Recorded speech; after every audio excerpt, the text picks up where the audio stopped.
growing up, my sister and I, we always lived in a communal environment. My parents were back to the land hippies. In 1973, they moved from New Jersey and New York to, they bought 200 and something acres. 262 acres, more or less. In Braxton County. Well, I was born into a family of activists and progressives. They actually were horrified when I left the city and moved to West Virginia. And moved back, not to West Virginia, but to move back to the land, to go off the grid, to say, this is too messed up, I'm not going to participate anymore. I need to start something completely different. Their feeling was, no, no, no, no, no. You have to stay here and you have to fight for change here. You can't just pull out. They were like, the struggle is here in the cities, in the towns. This is where you have to stay and fight to make the world better. And my feeling was, it's too late. Too far gone.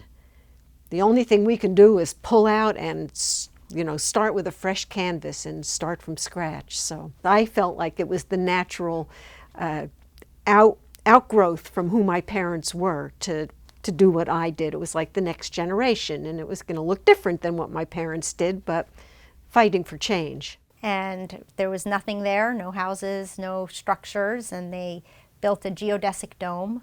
And around that same area were other friends who all kind of had shared spaces and helped raise each other's children. So when we moved to Morgantown, we moved into the Earth House. We moved to Morgantown from our farm in Braxton County, so it felt like the big city when we got here. With a really wonderful, progressive, embracing community. There were lots of other old hippies. I guess we weren't so old back then, but there were lots of other folks who came to Morgantown either from the country or had come for school to the university. So it felt like a really safe, warm, embracing community.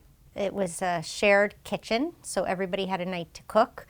It was vegetarian. We lived in the Earth House with my mom, and she would work at Marsha's bar, the Underground Railroad. So she would go out at night, and we would be at the house, but there'd be other adults there. So it kind of had built-in childcare, which I think is one of the benefits of communal living.